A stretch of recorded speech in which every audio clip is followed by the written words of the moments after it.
Hi friends, అందరికీ నమస్కారం. అంజలి కథలకి స్వాగతం. తెనాలి రామకృష్ణ కవి నూతన హాస్య కథలు 7వ భాగం విందాం. పండిత పుత్ర పరమసుంఠ.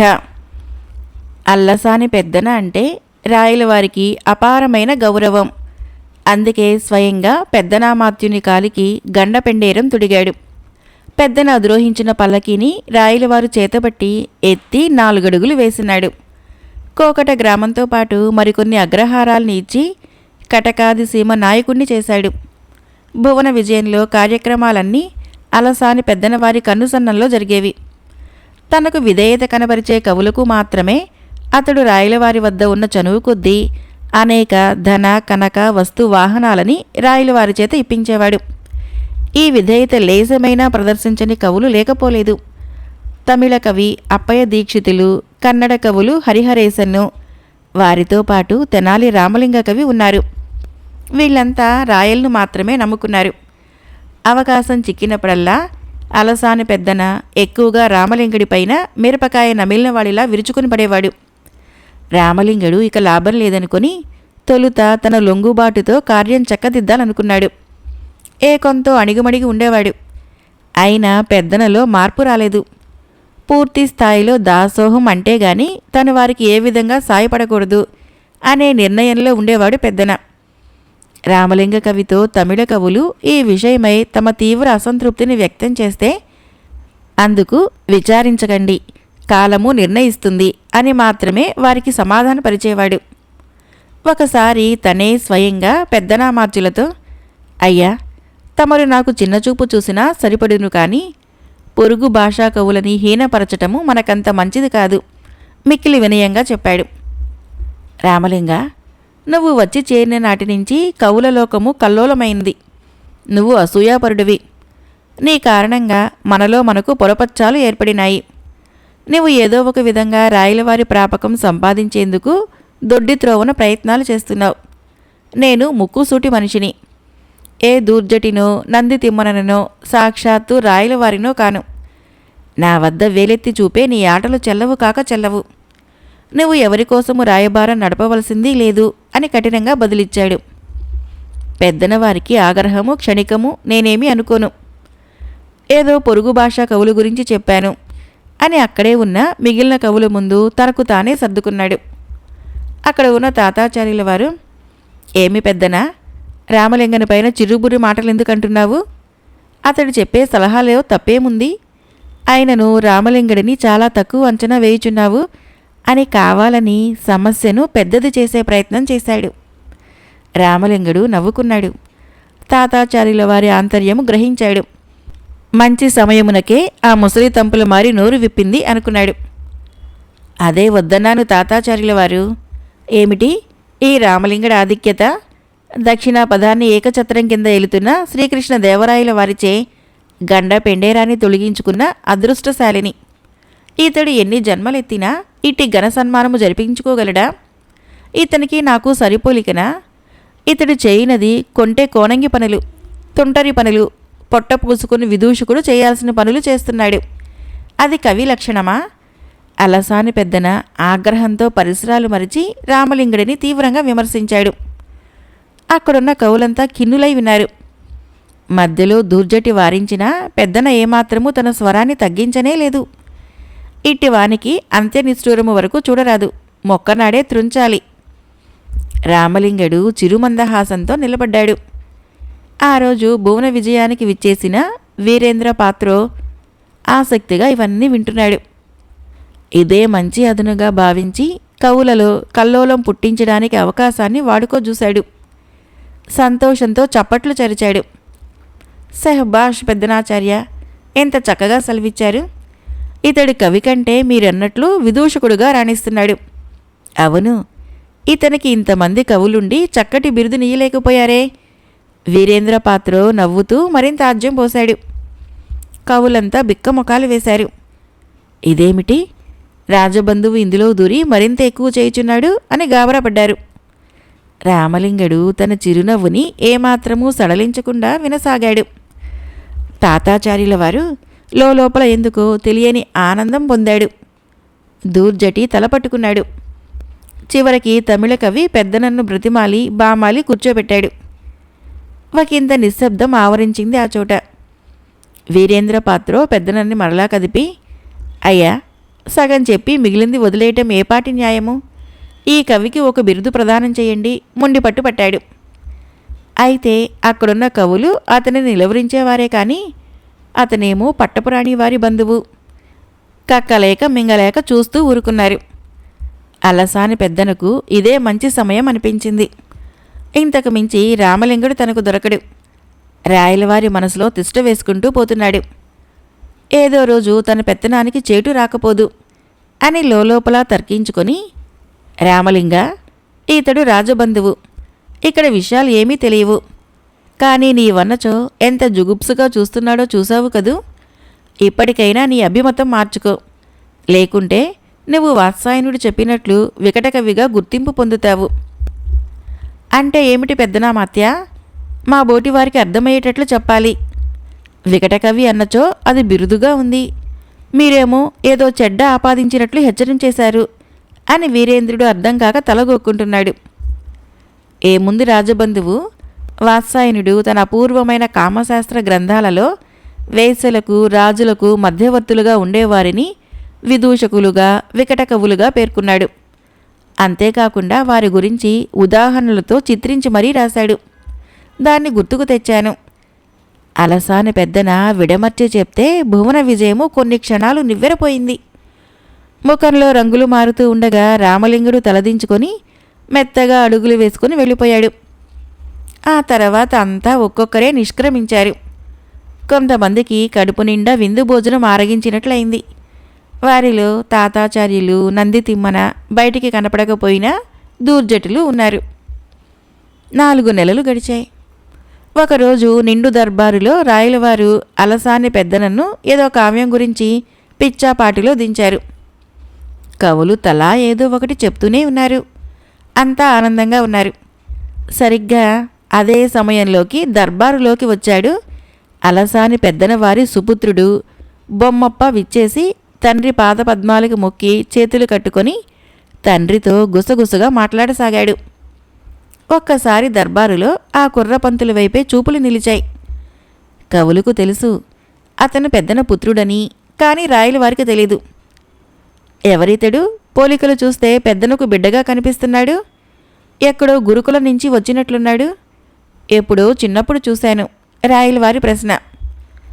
అవును ప్రభు, నా పుత్రుడే. బొమ్మప్ప నామధేయుడు. మీరూహించినట్లు గురుకులం నుంచి వచ్చాడు. విద్యల యందు మేటిగా గురువులచే ప్రశంసలు అందుకున్నాడు. నాకు మీరు ఇచ్చిన కటకాది సీమ నాయక రకము ఇప్పుడు పనికి వచ్చింది. వీడిని అక్కడే గ్రామ బాగోగులను చూసేందుకు ఉంచాలనుకుంటున్నాను అని అల్లసాన పెద్దన పుత్రోత్సాహంతో చెప్పాడు. అందుకు బొమ్మప్ప కూడా కడు వినయం ప్రదర్శించాడు. ప్రభు, బొమ్మప్ప వంటి వినయశీల్ని ఎక్కడా చూడలేదు. పెద్దన అదృష్టవంతుడు, దూర్జటి ముచ్చటగా చెప్పాడు. అవును, ఇతడు పెద్దల యందు గౌరవముతో మెలిగే గుణసంపన్నుడు. అంతేకాదు, ఎలాంటి చెడు సావాసాలు వంట పట్టించుకునే రకం అంతకంటే కాదు. నంది తిమ్మన వంతపాడాడు. తండ్రి మాట జవదాటడు. ఆడువారి పట్ల గౌరవము మెండుగా కలవాడు. యవనంలో ఉన్నవాడు ఎవడైనా వయస్సు అలరికి తట్టుకోలేక కనీసము నేత్రానందంతో ఆనందిస్తాడు. కానీ ఈ బొమ్మప్ప తండ్రి రాసిన కావ్యంలోని ప్రవరాక్యుడే. పింగళి సూరన బొమ్మప్ప భుజం తట్టి మరీ రాయలకు చెప్పాడు. బొమ్మప్ప సిగ్గుతో కుచించుకుపోసాగాడు. అది గ్రహించిన రాయలు, బొమ్మప్ప, నువ్వు తండ్రిని మించిన తనయుడివి కావాలి. నేనించి పెక్కు కావ్యాలను నేను అంకితం స్వీకరించాలి. ఇదే నా కోరిక, తప్పక తీర్చాలి. బొమ్మప్ప తలవంచి రాయలకు నమస్కరించి, తమ ఆజ్ఞ తప్పకుండా నెరవేరుస్తాను. నా మనోఫలకం పైన పెక్కు కావ్యాలు ఊహాలిఖితమై ఉన్నాయి. వాటిని రచించి తమకే అంకితం ఇయ్యగలను అని సమీపానికి వెళ్ళాడు. రాయలు ఎనలేని ఆనందాన్ని కనబరిచి, నేను ఫలానా అని కోరను, కానీ ఏదైనా సంగీత కావ్యాన్ని స్వీకరించాలని ఆశపడుతున్నాను. నా కోరికను సాధ్యమైనంత త్వరలో తీర్చగలవని ఆశిస్తున్నాను. అదెంత పని? నాకు సంగీతం అన్నా చెవి కోసుకోవాలనేంత ఇష్టము. తప్పకుండా ఓ సంగీత కావ్యం రచించి తమకు వినిపించి తమ మన్నల్ని పొందగలను. నన్ను ఆశీర్వదించండి అని వంగి నమస్కరించాడు. పులి కడుపున పులి పుడుతుంది అంటే ఇదేనేమో, నోరు తెరిచాడు నందితిమ్మన. అతనికి వంత పాడారు మిగిలిన కవులు. ఆ తర్వాత పెద్దన తనయుడు వచ్చిన పని తెలుసుకుని ఏదో బదులివ్వగా తల పంకించి అందరికీ నమస్కరించి వెళ్ళిపోయాడు.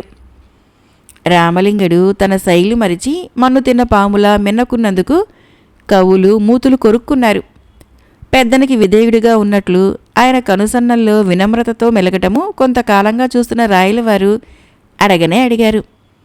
ఇదేమిటి రామలింగా, అలసాని పెద్దన వారికి ఇటీవల శుశ్రూష చేస్తున్నట్లుందే, నీ నోటికి తాళం వేసినట్లయింది. ఎందులో నీవు పెద్దనవారికి దొరికిపోయి ఇలా మారావు? మేమెవ్వరము నిన్ను కట్టడి చేయలేకపోయాము. ఏం చెప్తాడా అని అంతా ఉత్కంఠతగా చూశారు. రామలింగుడు నవ్వి ఊరుకున్నాడు. తాతాచార్యులు నవ్వు ఆపుకోలేకపోతూ నేను చెప్తాను అని ఆనాటి భువన విజయంలో జరిగిందంతా మొత్తం పోసగుచ్చినట్లు చెప్పాడు. రాయలు నవ్వి, నిజమే, ఆ బిరుదు ఏ కవి మాత్రం భరించగలడు? వాత్సాయనుడు అప్పుడు రాసిన దానికి ఇప్పుడు గుణం కనిపించిందన్నమాట. రాయలు నవ్వటంతో అంతా నవ్వారు. రామలింగడి ముఖము ఏమాత్రము కందగడ్డలా అయిపోతుందోనని కవులందరూ ఉత్సాహంగా చూశారు.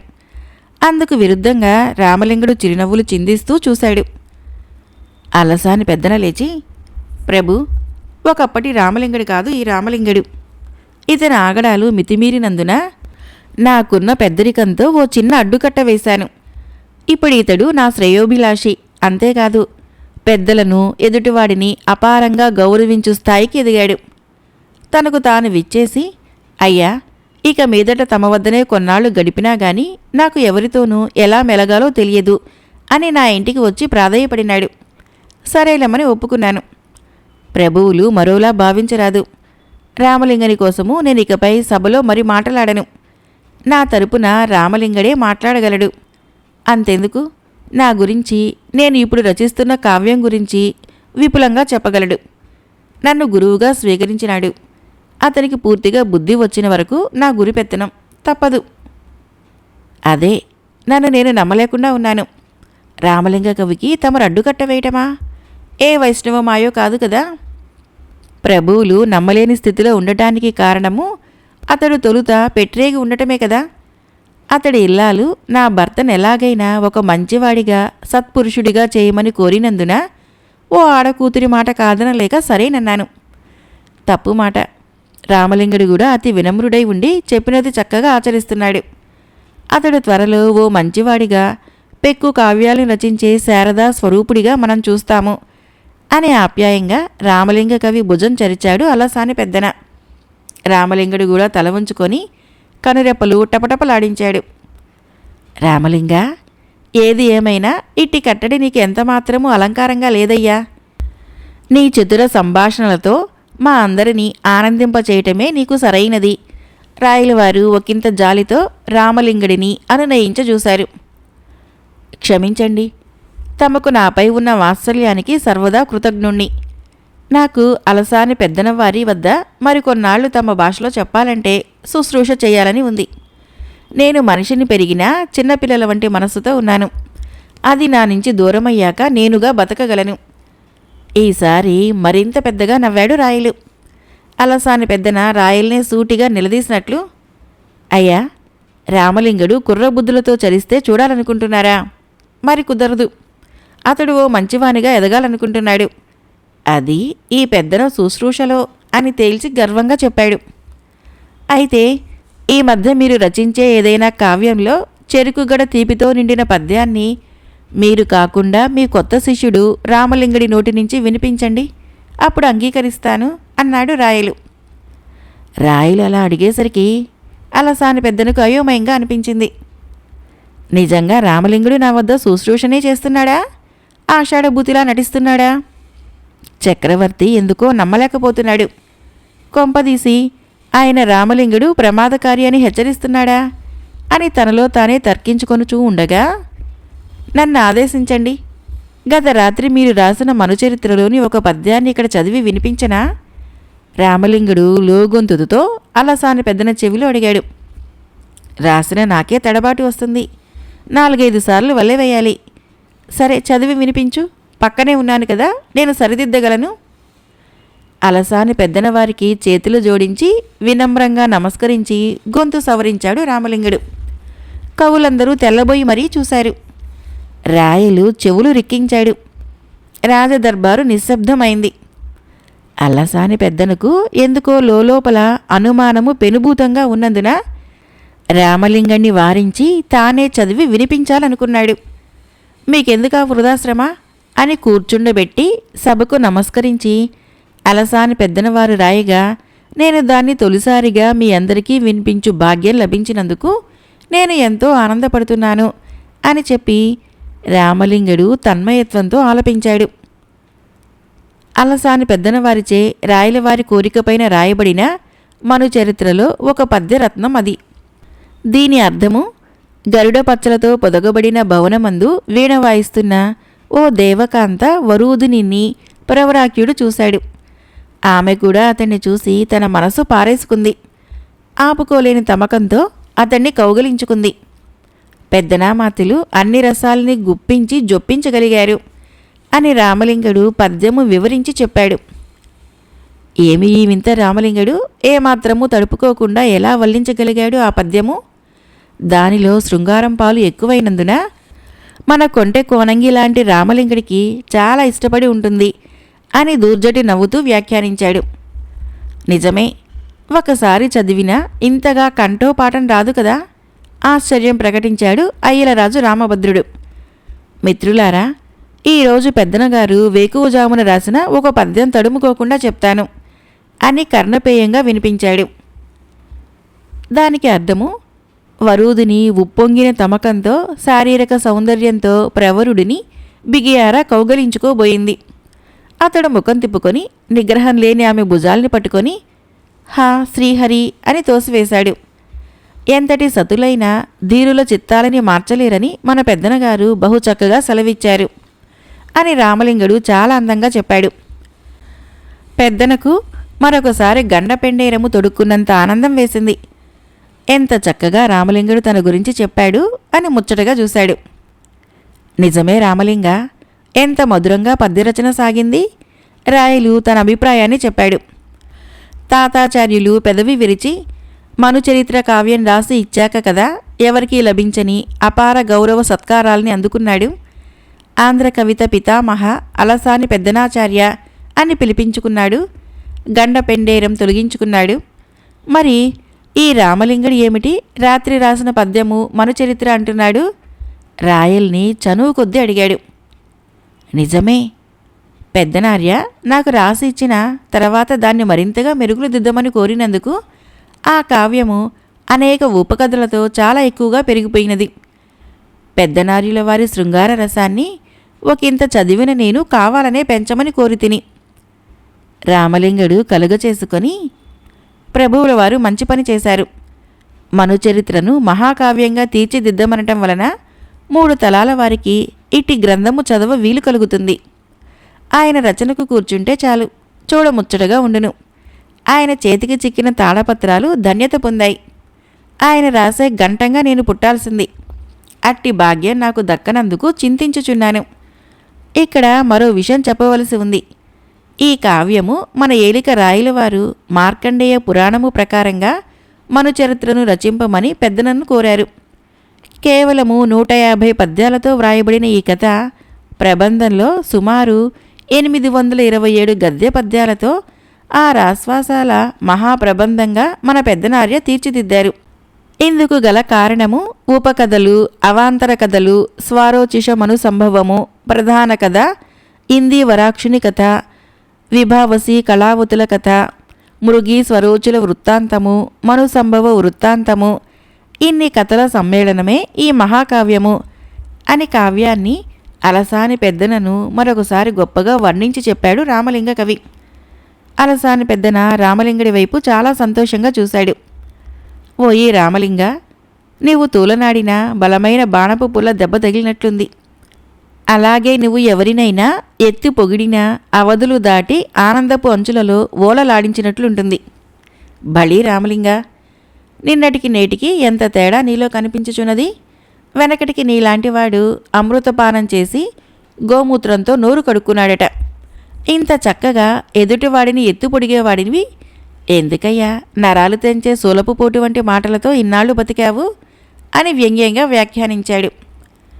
నిజమే పెద్దనార్య, చాలా బాగా చెప్పారు వంతపాడాడు తాతాచార్యులు. ఆ మాటలకి దర్బారు నవ్వులమయమైంది. రాయలు నవ్వలేదు, ఆశ్చర్యంగా చూశాడు. రామలింగడు ముసిముసిగా నవ్వి ఆ మాటలకి మరింత హాస్యాన్నిచ్చాడు. పెద్దనార్య, మీరన్న మాటలు నిజంగా శూలాల్లా రామలింగడికి గుచ్చుకొని ఉండాలి.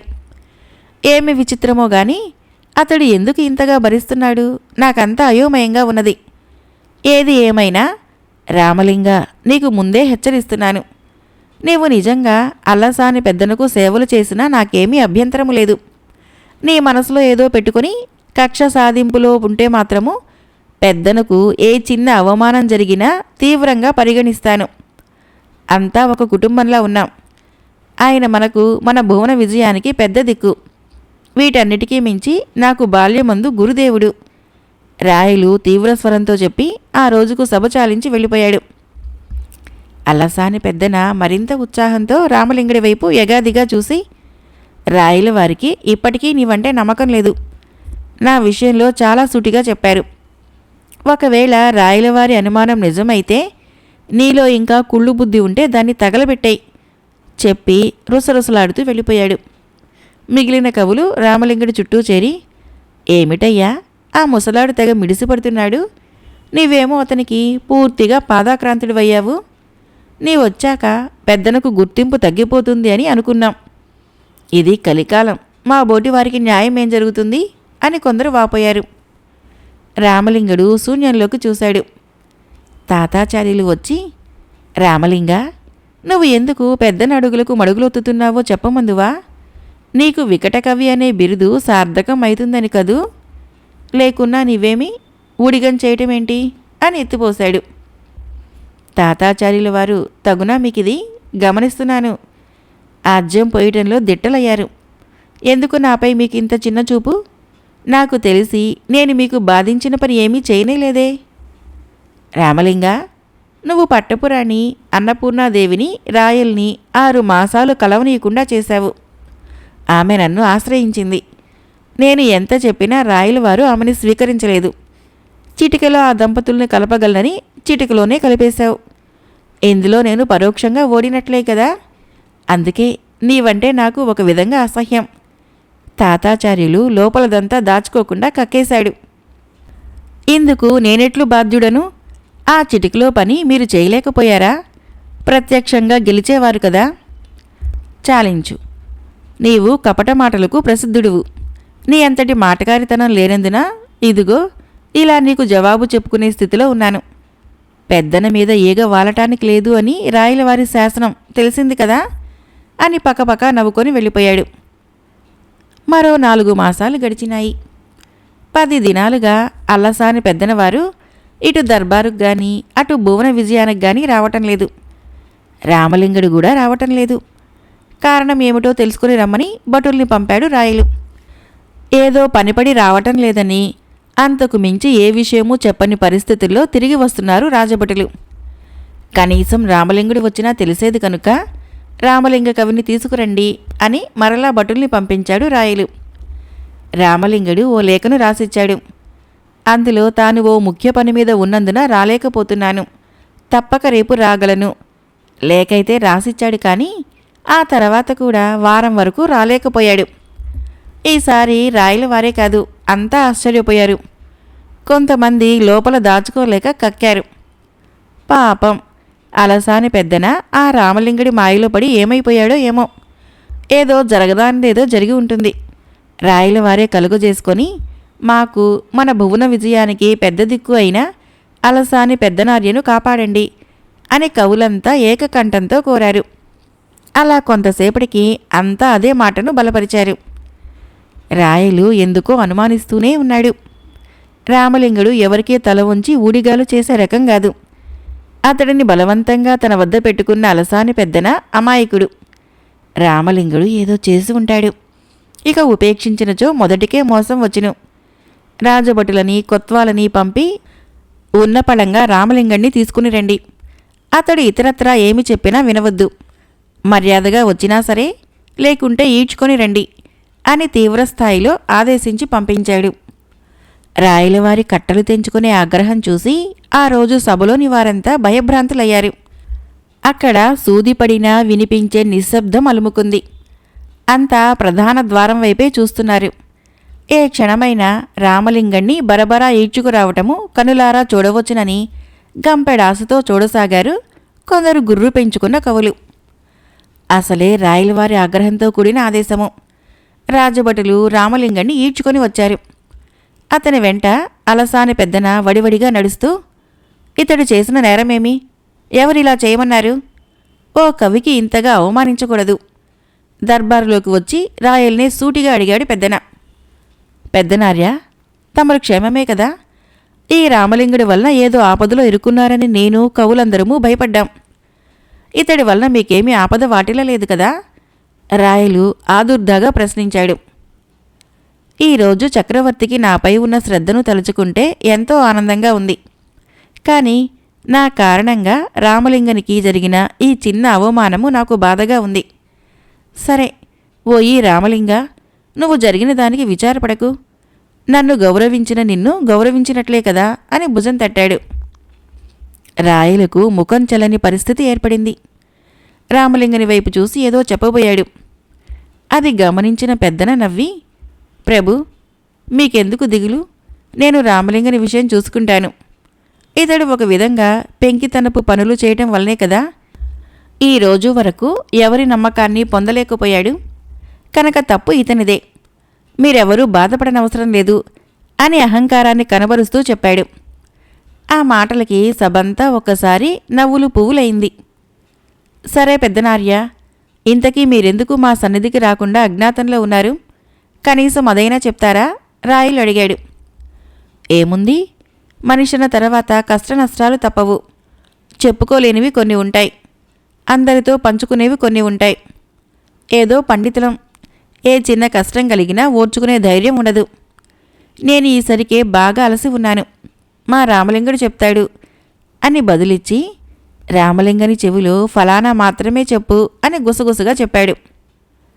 రామలింగుడు గొంతు సవరించుకొని, నన్ను నమ్మలేని నా పోషణకర్త రాయలవారి దివ్య సముఖమున ఈ అభాగ్యుడు నిజమే పలుకుతాడు. ప్రాణం పోయినా బొంకడు. నా సత్యవాక్కులను నమ్మవలసిందిగా మిక్కిలి ప్రార్థించుచున్నాను. అల్లసాని పెద్దనార్యపై రాయలవారి ప్రేమ అపారము. ఆయనకు ఏమాత్రమూ బాధ కలిగించినట్లు ప్రవర్తించినా సహించనని ఇదివరకే తీవ్రంగా హెచ్చరించారు. పైగా అంతా ఒక కుటుంబంలా ఉన్నాము అని అన్నారు. నాకు చక్రవర్తి ఆజ్ఞ శిరోధార్యము. ఇక్కడ ఒక కుటుంబము అని మన ఏలిక చెప్పారు కనుక ఈ సభలో అక్కడ కూర్చున్న వంతెన నిర్మాణ నిపుణులు అయిన పోర్చుగీసు వారిని దయచేసి ఈ సభ నుంచి నిష్క్రమించాల్సిందిగా కోరుతున్నాను అని సవనీయంగా వారిని అర్థించాడు. రాయలు ఎందుకో తనేదో పెద్ద తప్పు చేసినట్లు బాధపడ్డాడు. నిజమే, రామలింగుడు తప్పుగా ఏ విషయంలో కనిపించడు. అతడు నిజాన్ని నమ్ముకున్నవాడు. అనవసరంగా తనే అనుమానించి అవమానించాడు. అంతటి కవిని నిండు సభకు ఈడ్చుకొని తీసుకుని రావాల్సిందిగా తను ఆదేశించకుండా ఉండాల్సింది నొసలు నొక్కుకున్నాడు. రాయలు బాధను చూసిన తిమ్మరసు ఆయన వద్దకు వెళ్ళి, ఇలాంటివి పాలనలో సహజం, విచారించకు, కర్తవ్యం మరిచిపోకు, అవకాశం దొరికింది, వివరణ ఇస్తే సరిపోతుంది చిన్న గొంతుతో చెప్పాడు. రామలింగ, నువ్వు నాకంటే విఘ్నుడవు. నేను చేసినది తప్పే. పాలకుల ఏలుబడిలో ఇలాంటివి సహజమే అని నీకు తెలుసు. నువ్వేం చెప్పినా వింటాను. నేనే కాదు, నా ప్రజలు వింటారు. నువ్వు చెప్పాల్సింది చెప్పు. నువ్వన్నట్లు మనమంతా ఒకే ఒక కుటుంబం. నీవు పూర్తిగా చెప్పే వరకు ఈ సభలో నీ ప్రసంగానికి ఎవరూ అడ్డుకోరు.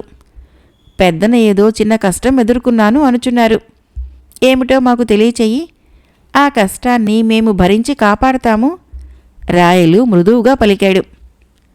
ప్రభు, అకారణంగా నా ప్రాణాలు తీసినా నేను కించిత్ బాధపడను. అట్టి శిక్షకు గల కారణాన్ని తెలుసుకో ప్రయత్నం చేయను. నా ఈ తనువు మీ ఉప్పు పులుసులతో బతికిడ్చుచున్నది. నా పైన, నా కుటుంబం పైన తమకు సర్వహక్కులు కలవు. మీకోసం ఈ ప్రాణాలు వదలవలసి వస్తే ఆనందంగా అర్పిస్తాను. అట్టి అవకాశం రావాలని కోరుకుంటున్నాను. రామలింగని పలుకులకు సభ నివ్వెరపోయి వినసాగింది. ప్రభు, పండితుల కష్టాలను తెలుసుకునే మీ ఉత్సాహం గొప్పది. నేను చెప్పదలిచిన దానికి పెద్దనార్య రచించిన మనుచరిత్రకు చాలా దగ్గర పోలికలున్నాయి అని చెప్పనారంభించాడు. ఇదేదో తనకు బాగానే అనుకూలిస్తుందని అలసాని పెద్దన సంతోషపడుతూ, ఏం చెప్పినా ఉపమానాలతో చెప్తావు. నీ సహజ చాతుర్యం భలేగుంటది. ఆగకుండా చెప్పవయ్యా అని ప్రోత్సహించాడు. మన అలసాని పెద్దనార్య ప్రవరాఖ్యుడి వైరాగ్య ప్రవృత్తిని, మాతా పితృభక్తిని, అతిథి సేవాశక్తిని ఆ మహాకావ్యంలో రంగరించారు. ఆ కావ్యాన్ని ఆయన పుత్రుడు బొమ్మప్ప పూర్తిగా చదివినో లేదో కానీ ప్రేమాగ్నితో కాగిపోయే వరూధిని శృంగార కథనాన్ని చక్కగా ఆకలింపు చేసుకున్నాడు. నేను అడిగిందేమిటి, నువ్వు చెప్పినది ఏమి? మధ్యలో రాయలు అర్థం కాకుండా ప్రశ్నించాడు. అప్పటికే సభలో ఒకంత కలవరం మొదలైంది. ప్రభువులు చిత్తగించాలి. తమరే మాటిచ్చి మధ్యలో ఇలా ప్రసంగభంగం చేయటం న్యాయం కాదు. నన్ను మాట్లాడనీయండి. రామలింగుడు వేడుకున్నాడు. ఒక్కసారి గొల్లుమన్నారు సభికులు. రాయలు సర్దుకొని, నిజమే, నువ్వు చెప్పుము అని చిరునవ్వును చిందించారు. అలసాని పెద్దన అంతులేని ఆశ్చర్యానికి గురై చోద్యం చూశాడు. రామలింగుడు ఏవో వెర్రికూతలు కూస్తున్నట్లున్నాడే అని గుడ్లప్పగించాడు. మిగిలిన దిగ్గజ కవులు పంటి బిగువులో నవ్వాపుకొని విన్నారు. అందరిలో ఒకటే ఉత్కంఠ, పెద్దన పరువు పోవటం ఖాయం అని. నేనేదో చిన్నపిల్లల మనస్సు కలవాడినని కదా పెద్దన వద్ద పెద్ద బుద్ధులు నేర్చుకుందామనుకుంటే ఆయన సుపుత్రుడి వలన చాలా నేర్చుకునేందుకు మంచి అవకాశం కలిగింది. బొమ్మప్ప ఈ మధ్య తండ్రి మాట జవదాటని విధంగా కటకాది సీమ నాయకత్వం వహిస్తూ ఓ రోజు సమీప అడవికి వేటకు వెళ్ళాడు. అక్కడ అతనికి ఓ బోయ యువతి కనిపించింది. అసలే పెద్దనార్య బిడ్డ, చొక్కాయామాత్యుని మనుముడు, ఋగ్వేద శాఖ, అశ్వాలాయన సూత్ర వశిష్ఠ గోత్రుడు, ప్రవరాఖ్యుడంతటి అందగాడని ప్రతీతి. ఆ బోయ యువతి ఈ అందగాడిని చూసి ముచ్చటపడి, ఓయి, నువ్వెవరువు? నీ అందమైన మోములో నా ముఖం చూసుకునేంత బంగారు ఛాయతో మెరిసిపెడుతున్నావు. నిన్ను వదిలి ఉండలేనేమో. నేను నా భర్తని పిల్లల్ని విడిచి వస్తాను. నీపై మరులుగొంటిని, కాదనకు అని ప్రాధేయపడింది. అయితే ప్రవరాఖ్యుడిలా మన బొమ్మప్ప ఆమెను తోలనాడలేదు, విసిరి కొట్టనూ లేదు. రెప్పలు వేయకుండా ఆమెనే చూస్తూ, ఓ వెన్నెల కలువా, నీవు నీ అందము ఈ అడవిగాచిన వెన్నెల కావటం ఎంత దురదృష్టము. నీ ప్రేమ మందిరంలోకి నన్ను ఆహ్వానించి నా జన్మ ధన్యం చేశావు. నీకోసం కావాలంటే నా తల్లి తండ్రిని నాయకత్వం వహిస్తున్న కటకాది సీమను వదులుకొని రమ్మంటే వస్తాను అని ఓ చెట్టు తొర్రలో కాపురం పెట్టేశాడు. 4 రోజులు డొర్రలో నుంచి రాకుండా వరూధిని మాయాప్రవణునిలాగా కేళి విలాసాల్లో మునిగి తేలారు. బోయజాతివారు అడవంతా వెతికి వేసారి చివరికి చెట్టు డొర్రలో పక్కపక్కలు వెకువెకలు విని తలలు పైకెత్తి చూశారు. ఇద్దరూ ఒక్కటిగా కనిపించారు. చెట్టెక్కి ఇద్దరిని కిందకు దించారు. మన జాతి పరువు గంగపాలు చేస్తువని మండిపడ్డాడు బోయపెద్ద. ఆమె తెగేసి చెప్పేసింది, ఈ బాపనేయును విడిచి ఉండలేను, నన్ను వదిలేయండి. దూరంగా ఏ కొండలకో కోనలకో పోతాము అని కాళ్ళవేళ పడింది. దాంతో బోయవారి మనసులు అగ్నిగుండాలయ్యాయి. ఏమిరా రామలింగా నువ్వు చెబుతున్నది? మన పెద్దనార్య బిడ్డ గురించేనా? అతడెంతో ఉత్తముడే అని పింగళి సూరన ఆశ్చర్యాన్ని కనబరిచాడు. తమరే కదూ బొమ్మప్పని యవ్వనంలో ఉన్న కనీసం ఆడవారి వైపు చూడని కావ్య ప్రవరాఖ్యుడు అన్నది? ఆ మన్మథ మొలక గురించే ముచ్చటిస్తున్నాం. పబ్బం గడుపుకోవటానికి ఇలా ముఖస్థితిని మీ బోటివారు నమ్ముకోవటము రాయల వారికి తప్పుడు సంకేతాన్ని ఇవ్వటం కాదా అని సూరనకు చురక అంటించాడు రామలింగుడు. ఇక మన కథలోకి వెళ్దాం. ఎక్కడున్నాం? ఓహో, చెట్టు డొర్ర వద్ద ఉన్నాము. బొమ్మప్ప తక్కువ తినలేదు. ఈమెను నా నుంచి ఏ శక్తి విడదీయలేదు అని ఉత్తరకుమార ప్రగల్భాలు పలికాడు. అప్పటికే చిర్రెత్తిపోయిన బోయేవారు చెడామడా కొట్టి నెట్టివేశారు. నేనెవరినో తెలుసునా? కటకాది సీమకు ఏలికను. తలుచుకుంటే నా సైన్యంతో వచ్చి మీ ఆటవికులను రాచి రంపాన పెట్టగలను అని తాను బ్రాహ్మడునని మరచి అలాగా జననాయకుడిలా కూశాడు. నువ్వు పెద్దనారి బిడ్డవు కదూ, అని బోయేవారు తెలుసుకొని బొమ్మప్పను కట్టిపడేసి అతడి వీరత్వాన్ని తుంగలోకి తొక్కేశారు. ఈ నీచపు కథ విన్న 7 మాసాల మా గురువు పెద్దనా నేను అడవికి పరుగులు తీసిపోయాము. మా వేడుకోలని 10 దినాలుగా వాయిదాలపైన విని చివరికి బొమ్మప్ప ప్రాణాలు తీయకుండా వదిలి ఆమెను అడవి బహిష్కరణ చేశారు. ఆ బోయ యువతికి నేను నచ్చచెప్పినా ఆమెను బొమ్మప్ప వదలడు. నా వాళ్ళు నన్ను తరిమేశారు, ఇక నీవే గతి అని ఆమె బొమ్మప్ప వెంట పడింది. పెద్దన ఇంటి పరువు ఆ కుర్రకుంక ఈ విధంగా తుంగభద్రలో నిలువునా కలిపాడు. సభంతా నవ్వులమయమైంది. రామలింగ, నీవు అలసాని పెద్దనపైన కక్ష సాధింపులో ఉన్నావు. లేకుంటే బొమ్మప్పపై ఏమిటి నీ అభియోగాలు వెల్లువా? ఎవరూ నమ్మరుగాక నమ్మరు. చాలించు నీ కపట ప్రసంగము, కోపాన్ని ప్రదర్శించాడు ముక్కుతో పలికే నంది తిమ్మన. ఓహో, తిమ్మనవారా? ఆనాడేమన్నారు? బొమ్మప్ప గుణసంపన్నుడు, పెద్దల యందు గౌరవంగా మెలిగేవాడని మన ఏలికకు చెప్పారు. ఈరోజు ఈ సభలో నేను నిజాలని నిక్కచ్చిగా ఎందుకు చెప్పాల్సి వచ్చిందో తెలుసా? బొమ్మప్ప అడవి బోయలను బతకనీయనని హెచ్చరించడంతో పాపం ఆ బోయలు చక్రవర్తికి చెప్పేందుకు వస్తున్నారు. నేను చెప్పకపోయినా నిజాలు దాగవు. ఇక తమరు సెలవిచ్చినట్లు కపట ప్రసంగమని అన్నారు. ఏది, ఇక్కడే ఉన్న పెద్దనవారికి చెప్పమనండి, ఇంతటితో ఆపేస్తాను. రామలింగుడు సవాలు విసిరాడు. అంతా పెద్దన వైపు చూశారు. బిక్క ముఖం వేలాడేసుకుని కూర్చున్నాడు పెద్దన. అతన్ని అలా చూడటము ఏమాత్రమూ ఇష్టపడిని రాయలు పెదవి విప్పుతూ ఉండగా తిమ్మరుసు కనసైగ చేశాడు, వలదు అని. ఒకవేళ మరీ మించితే మనం ఉన్నాము అన్నట్లు ఆ చూపులోని భావం చూపించాడు. ముక్కు తిమ్మన అయోమయంగా చూస్తూ కూర్చున్నాడు. మిగిలిన శేషాన్ని విపులంగా చెప్పనా లేక చాలించనా? సభలోని వారిని గుచ్చిగుచ్చి అడిగాడు రామలింగుడు. మంచి రసపుష్టిలో ఉంది కథ, వదలొద్దు, మొత్తం వివరించండి ఎలుగెత్తారు సభికులు. సభంతా నవ్వులతో నిండిపోయింది. రాయలు తదేకంగా రామలింగుడి వైపు చూపులు నిలిపాడు. తాతాచార్యులు ఏదో నమ్మలేని నిజాన్ని వింటున్నట్లు వినసాగాడు. తిమ్మరసు మెలిదిరిగిన మీసాల్ని దువ్వుకుంటూ, ఈ కవి గొప్ప మేధాసంపత్తి గలవాడు. ఇటు రాజలోకాన్ని అటు పండితులకు పామరులకు చెవులారా తన హాస్యాభిషేకంతో మంచు ముద్దలను చేయుచున్నాడు. అనునిత్యము రాయలు యుద్ధాలతో అలసినందున ఇట్టి చతురత చూపే కవి దొరకటం ఒక గొప్ప వరం.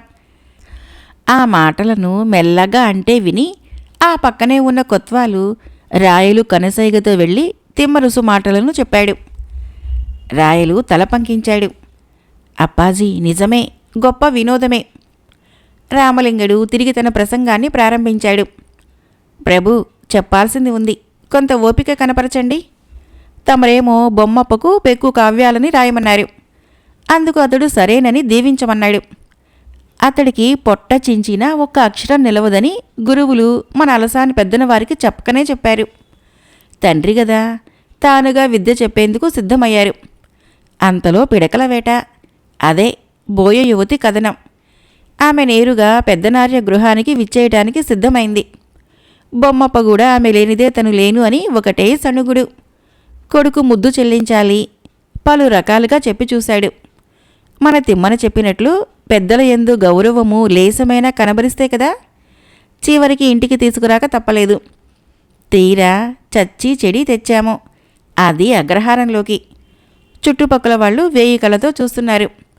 ఆ బోయ యువతికి చీర ధరించటం సరిగ్గా రాదు. అదేదో బొమ్మప్పకే నేర్పమన్నాం. అతడికి విప్పటమే కానీ కట్టడం రాదన్నాడు.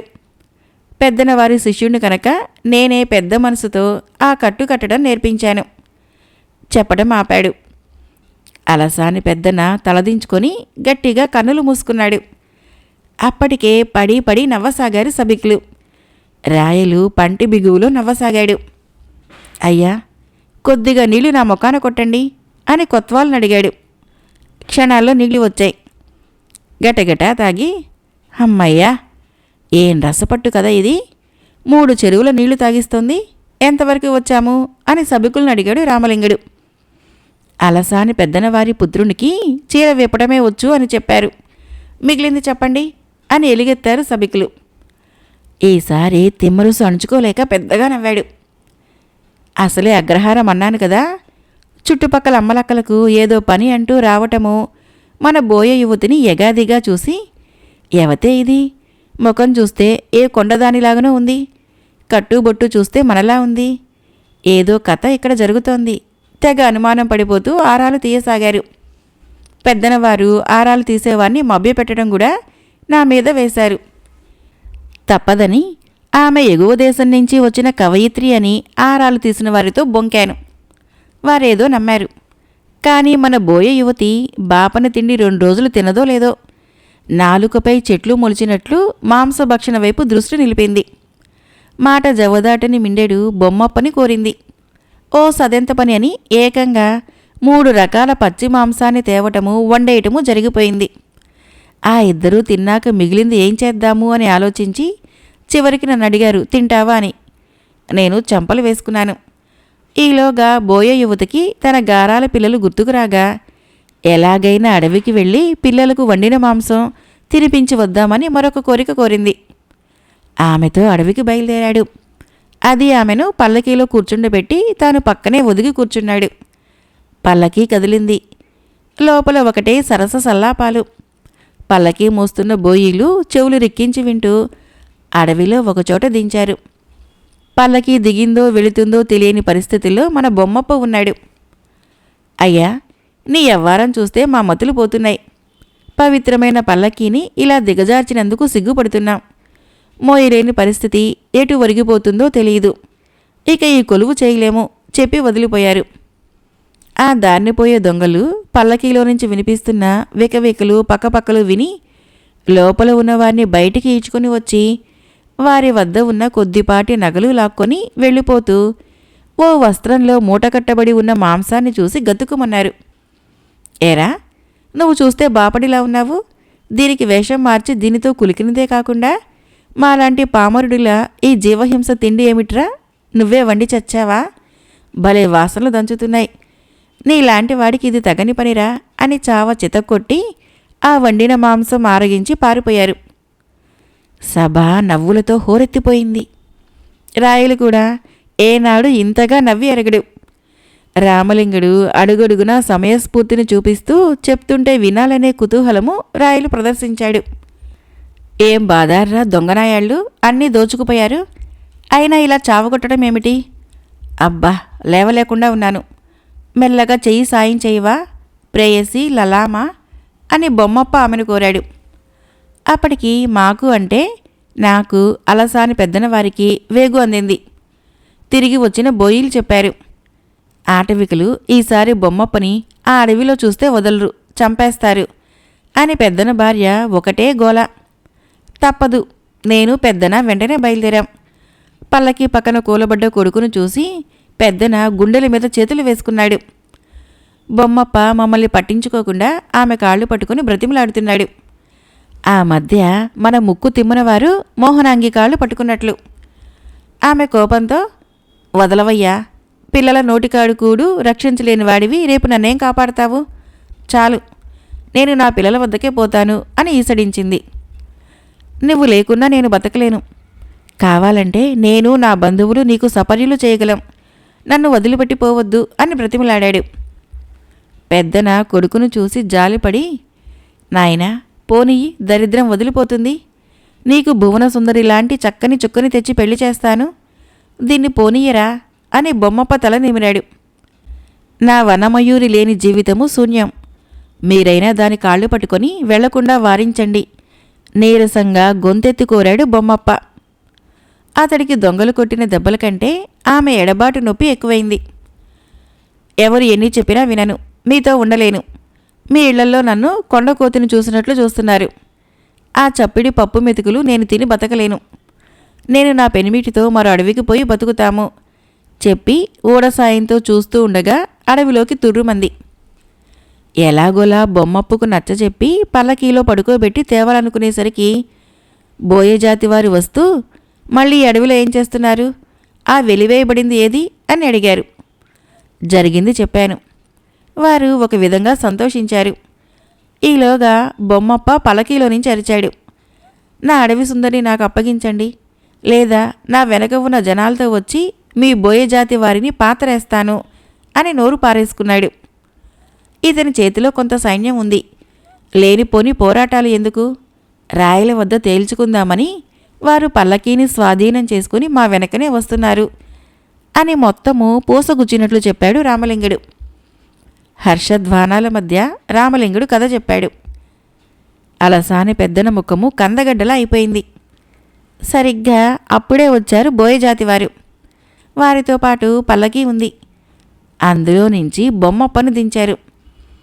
ఏలిక మమ్మల్ని చంపేస్తాను అని ఇప్పటికి చాలాసార్లు హెచ్చరిస్తున్నాడు. ఇతడి వెనక కొద్దిపాటి పాలెగాళ్ళున్నారు. వారి అండ చూసుకొని ఈ బాపడు రెచ్చిపోతున్నాడు అని నాగరికత తెలిసిన ఓ అటవిక యువకుడు రాయలకు వివరించాడు. సభ నిశ్శబ్దంగా మారిపోయింది. బొమ్మప్ప దెబ్బలకు బాధపడుతూనే, ప్రభు, వీరి మాటలు విశ్వసించకండి, వీరు శత్రువులతో చేతులు కలిపే రకము అని ఇంకా ఏమేమో చెప్పబోతూ ఉండగా తిమ్మరుసు మధ్యలో అందుకొని, ఆపు నీ అభియోగం. ఒక పండితునికి పుత్రుడివై పుట్టి నీచంగా చరించటానికి నీకు సిగ్గులేదు? తలదించుకో అని అతడికి అడ్డుకట్ట వేశాడు. ప్రభు, నన్ను చూసి నా పుత్రుణ్ణి విడిచిపెట్టండి అని వేడుకున్నాడు అలసాని పెద్దన. అతడి వంక అందరూ జాలిగా చూశారు.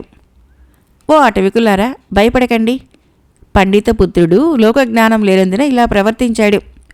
ఈతని వలన ఏ భయమూ మీకుండదు. ఇక మీరు వెళ్ళవచ్చు అని చెప్పి రాయలు వారిని పంపించేశాడు. రామలింగ, ఇతనికి ఏ శిక్ష విధించమంటావు? ప్రభు, ఇతడు తల్లిదండ్రుల పెంపకంలో అల్లారు ముద్దుతనం వలన ఈ విధంగా తయారయ్యాడు. పెద్దన వంటి వారికి శోకం కలిగించే విధంగా తమరు ఏ విధమైన శిక్ష వేయకుండానే విడిచిపెట్టగలరని కోరుకుంటున్నాను రామలింగుడు వినయంగా కోరాడు. నాయనా రామలింగ, పెద్ద మనసుతో ఏలికను కోరావు. నాకీ వయసులో పుత్రుని వలన ఎలాంటి శోకాన్ని భరించలేను. పెద్దనార్య, మీపై నమ్మకంతో విడిచిపెడుతున్నాను. బొమ్మప్పలో మార్పును నాకు చూపాలి. తప్పకుండా ప్రభు, నేటి నుంచి నాకదే పని. వాడిని యోగ్యుడిగా చూపగలను. దయతో విడిచిపెట్టినందున తమకు రుణపడి ఉంటాను. అలసాని పెద్దన చేతులు కట్టుకున్నాడు. పెద్దనార్య, ఈరోజు నీ కొడుకు శిక్ష నుంచి తప్పించుకోవటానికి కారణము రామలింగడే. అతడు వేడుకగా బొమ్మప్ప గురించి చెప్పడం వలన సభంతా నవ్వులమయమైంది. నా జీవితంలో ఇంతగా నేను ఏ సందర్భంలో నవ్వలేదు. ఈ కారణంగానే బొమ్మప్పను విడిచిపెట్టాను. నవ్వుల పాలైన కథలో నాయకుడిని ఎలా శిక్షించగలను? రాయలు వివరణ ఇచ్చి రామలింగుడి వైపుకు తిరిగి, రామలింగ, నీకు ముందే చెప్పాను, పెద్దనార్యులను ఏమాత్రం విమర్శించినా భరించలేను అని. నా మాటను నువ్వు ధిక్కరించినట్లుగా ప్రవర్తించావు. నీవు శిక్షకు పాత్రుడవు కాదా? రాయలు తీక్షణ దృక్కులతో అడిగాడు. నేను నోరు విప్పకుంటే అటవికులో చెప్పేవారు. వారి మాటలను వింటే తమరు బొమ్మప్పను మన్నించలేరు. ఇప్పుడు మన్నించగలనని నాకు మాట ఇవ్వండి, చెప్తాను. విన్నాక మీలో పెనుమార్పులు రాకుండా ప్రశాంతంగా ఉండాలి. రాయలు బ్రుకుటి ముడిపడింది. నేను బొమ్మప్ప విషయంలో మునుపు ఇచ్చే తీర్పుకు కట్టుబడే ఉంటాను. ఇక చెప్పు. ఈ బొమ్మప్ప అటవికులపై దాడి చేస్తానంటే వారు తన్ని తరిమేయగలరు. కానీ ఇతడు చాలా మోతాదులో ప్రేలాడు. రాయలు ఒక ఆడదాని కోసము కొన్ని వేల క్రోసుల దూరము కటకం వరకు వెళ్ళి కొన్ని నెలలు యుద్ధం చేసి ఎందరి చావుకో కారకుడయ్యాడు. కోరిన దాన్ని చేపట్టాడు. నేను ఆ రాయలవారి ఉప్పు పురుసులతో బతుకుతున్నవాణ్ణి. నేను మీ ఆటవిక యువతి కోసము మీ జాతిని మొత్తము మట్టిలో కలిపేయగలను అని వారిని తీవ్రంగా హెచ్చరించాడు. ఈ మాటలను విని మీరు తట్టుకోగలరా? పాపం పండితపుత్రుడు తెలిసి తెలియని మాటలు ఆ బోయ యువతి మైకంలో ప్రేలాడు. ఆ అటవికులు చెప్తే ఘోరమైన శిక్షలకు గురయ్యేవాడు. అందుకే అతని రక్షించేందుకు ఇలా నవ్వుల గాథగా మలిచి చెప్పాను అని ముగించాడు. రామలింగ, నువ్వు చెప్పింది వింటుంటే ఒడలు గగుర్పాటు కలుగుతోంది. వినటానికి కష్టంగా ఉంది. బొమ్మప్పను తీవ్రమైన శిక్షకు గురి చేసేవాణ్ణి. నీవు ఈ విధంగా అన్ని వైపులా ఏ ఇబ్బంది లేకుండా నీ సున్నితమైన చతురతతో మేలు చేశావు అని మెచ్చుకొని, బొమ్మప్ప, నువ్వు ఏనాడూ నాకు ఎదురుపడవద్దు. పండితునికి పుట్టిన సుంఠవు, కనిపిస్తే క్షమించను అని పొమ్మన్నాడు. కవులంతా రామలింగని వలన బొమ్మప్ప రాయులు ఆగ్రహానికి గురికాకుండా కఠిన శిక్ష తప్పించుకున్నాడు అని మూతులు కొరుక్కున్నారు. తెనాలి రామకృష్ణ కవి నూతన హాస్య కథలు 7వ భాగం సమాప్తం.